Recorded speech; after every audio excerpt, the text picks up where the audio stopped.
l'un des habitants a recréé dans son jardin les principaux grands monuments de Paris. C'est en plein air et ça mérite le détour. Nicole Honold avec Jacques Levet.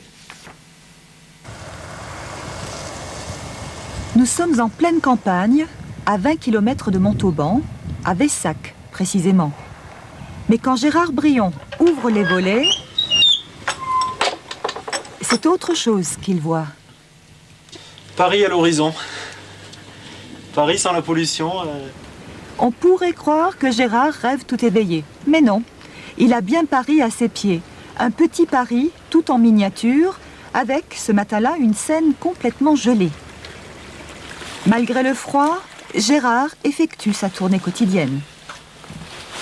Je regarde la pression atmosphérique et la vitesse du vent. La station météo de la Tour Eiffel annonce apparemment du beau temps sur la capitale.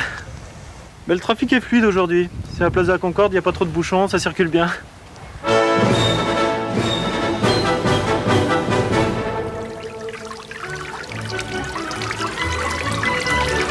Sur 150 mètres carrés, Gérard a reproduit les plus beaux monuments de Paris, 130 fois plus petits que les vrais, en béton cellulaire, en résine et en matériaux de récupération, comme par exemple les petits pots de bébé pour les réverbères. Ce chantier, qui représente 20 000 heures de travail, Gérard l'a commencé très jeune. À l'âge de 14 ans, quand je suis venu habiter à la campagne, j'étais petit garçon et je rêvais de chansons, de musique, et je regardais l'émission de Drucker Champs-Élysées. Et c'est là que j'ai eu l'idée de m'occuper pendant les vacances et de construire une petite tour Eiffel dans le potager de mes parents. Et à partir de là, le chantier a continué pendant une bonne dizaine d'années. Ce petit Paris attire près de 15 000 visiteurs par an, d'autant plus que son créateur colle à l'actualité parisienne. J'ai reproduit par exemple l'opération Paris-Plage au mois d'août, qui a été un franc succès. Tout ce qui est feu artifice, défilé du 14 juillet. Tout en passant l'aspirateur sur les Champs-Élysées, Gérard rumine. Son petit Paris est à l'étroit dans ce potager. Entouré de terres agricoles, il est obligé de s'expatrier pour se développer. Il a donc créé une association et un comité de soutien qui compte pour l'instant une quarantaine d'adhérents français et étrangers. Ils sont admiratifs. Ils n'en reviennent pas que mon fils ait pu faire ça.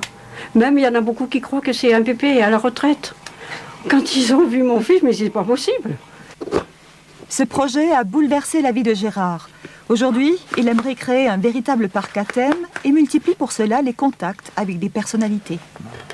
Le projet justement avec Lynn Renault a échoué, donc il y a déjà un peu plus d'un an. Et puis là, il y a d'autres contacts avec quelques vedettes comme Michou de Montmartre que je souhaite rencontrer prochainement, au mois de mars, qui lui est prêt à m'aider à réunir des fonds pour pouvoir acquérir un terrain et développer le site, oui, et sauver le petit Paris. En attendant, à la tombée de la nuit, Gérard continue d'allumer les lumières de Paris tout en fredonnant, pour nous, son générique préféré, celui de Champs-Élysées.